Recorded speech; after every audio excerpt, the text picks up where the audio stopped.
Qual será o futuro da visitação médica no Brasil? Na opinião dos médicos, será que a visita presencial vai crescer, vai se estabilizar ou será reduzida? Fica comigo que eu vou te explicar agora. Olá, interessados no mercado farmacêutico, sou André Reis, falando sempre a verdade sobre esse maravilhoso setor. Hoje vou repercutir a pesquisa feita pela Febrafarma, a análise 360 a respeito do mercado farmacêutico como um todo, onde nesse recorte eles pegaram cerca de 80 médicos, divididos em dois grupos, o que eles chamaram de recém-formados com até 3 anos de formatura e aqueles com pelo menos 15 anos de formados, para fazer então desses dois grupos uma série de perguntas bem interessantes sobre visitação médica. A primeira pergunta, bem interessante por sinal, foi qual é a importância da visita médica em termos de informação e orientação sobre tratamentos. A resposta foi que sim, 82% dos entrevistados consideram a visita importante. Até para os médicos recém-formados, a pesquisa apontou que 57% acham importante a visitação médica. Outra pergunta legal: quanto tempo o médico destina à visita de cada representante? A grande maioria apontou que 10 minutos é um tempo razoável, sendo que vários apontaram mais, como 15 e 20 minutos por visita. Como o médico avalia a informação prestada pelo propagandista? 57% apontou que ela é informativa, 13% tendenciosa e 30% apontou que ela é desnecessária. Aqui já temos uma contradição. Como é que o mesmo médico diz que a visita é importante, mas uma boa parte também, cerca de 1/3 dos médicos, dizem que ela é desnecessária em termos de informação? Pergunta sobre que tipo de prescrição o médico realiza, se ela é a marca, ou se é o genérico, ou se ambos. Reparem que a marca representou 40% das respostas, genérico 30% e ambas.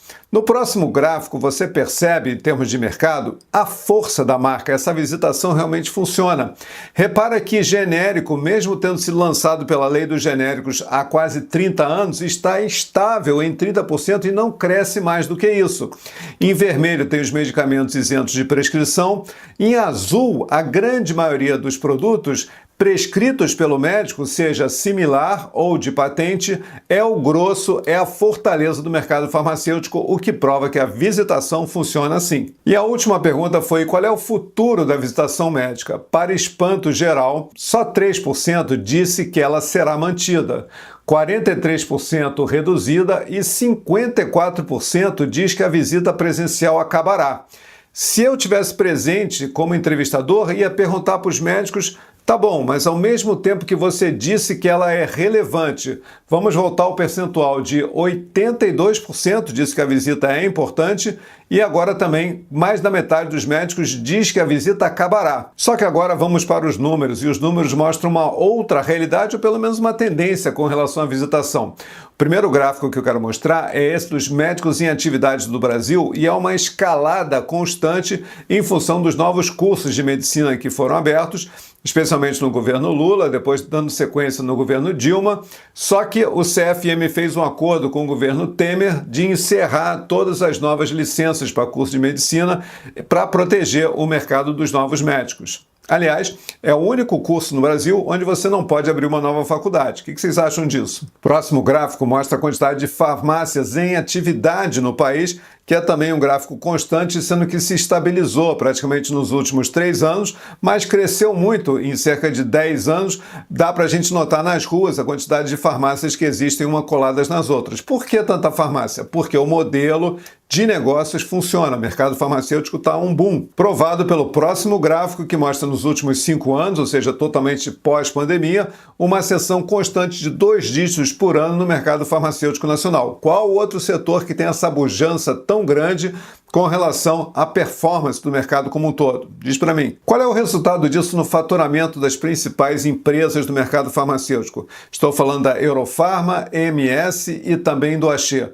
Repara que gráfico também constante de crescimento dos 3 laboratórios, chegando à casa de 12 bilhões de reais do grupo Eurofarma. Mas não adianta falar de faturamento sem olhar para o lucro líquido. Peguei a Eurofarma, que é o mais transparente, e nesse período de 6 anos dá um lucro médio de 700 milhões de reais por ano, Quero saber qual é a outra empresa em qualquer ramo que tem um lucro tão poderoso quanto que a Eurofarma está performando nos últimos anos. Conta para mim. E aí eu quero comentar com muita seriedade a respeito da estratégia de massificação que foi desenvolvida há mais de 40 anos, porque quando entrei na indústria farmacêutica já se falava sobre isso, dos laboratórios nacionais, de colocar o máximo de representantes com o máximo de amostras possíveis na mesa do médico para que ele adquira o hábito prescritivo. E é isso que sustenta todo esse modelo há bastante tempo e levou essas indústrias ao topo do mercado nacional, do qual eles estão num patamar tão alto que vai ser muito difícil um concorrente vindo de baixo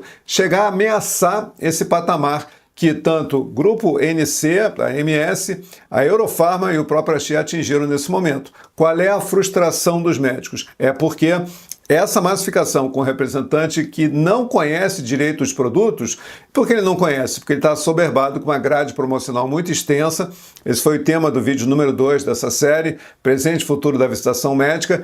E esse modelo de um representante despreparado, com uma carga muito grande de produtos para falar para o médico, ele sim traz pouco valor presencial para o médico, toma o tempo dele, e se for só para colocar amostras na mesa do médico, isso também é interessante do ponto de vista do paciente, ele é beneficiado, tem um aspecto social, mas o médico gostaria de receber mais informações de qualidade, como um consultor de farmacologia, que deveria ser o real papel do propagandista, mas para isso tem que ter um treinamento adequado, e é aí que a Repfarma entra, porque eu estou falando disso há muito tempo. Aliás, eu estou preparando os novos propagandistas há quase 20 anos, exatamente para eles entrarem operacional desde o primeiro dia, com base no treinamento que eu ofereço de praticamente 40 horas, economizando o tempo de treinamento do laboratório, do gerente distrital, porque ele conhece então a espinha dorsal do medicamento, ele pratica muito intensamente esse medicamento fantasia, depois desenvolve o dele e dessa maneira, quando ele chega no laboratório, ele está pronto para exercer a sua função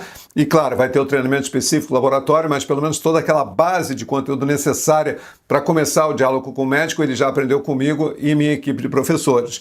Por isso, a importância para os laboratórios de investir em mão de obra qualificada, porque com a redução de verba de treinamento, a redução do tempo de treinamento e cada vez mais produtos, isso levou ao esgotamento do modelo atual de massificação. Então, dessa forma, eu tenho certeza que com um representante melhor qualificado, o médico vai mudar a opinião dele e vai poder tratar melhor esse diálogo do ponto de vista da venda consultiva no nível mais elevado que ele está hoje e, portanto, é muito provável que o médico mude a sua percepção a respeito do futuro da visitação médica. Mas, claro, tudo isso é amostra grátis da minha opinião. Eu quero saber o que você acha dessa perspectiva da visitação médica a curto, médio e longo prazo. Coloca no comentário, vai fortalecer o debate. Muito obrigado por me acompanhar até aqui. Até o próximo vídeo.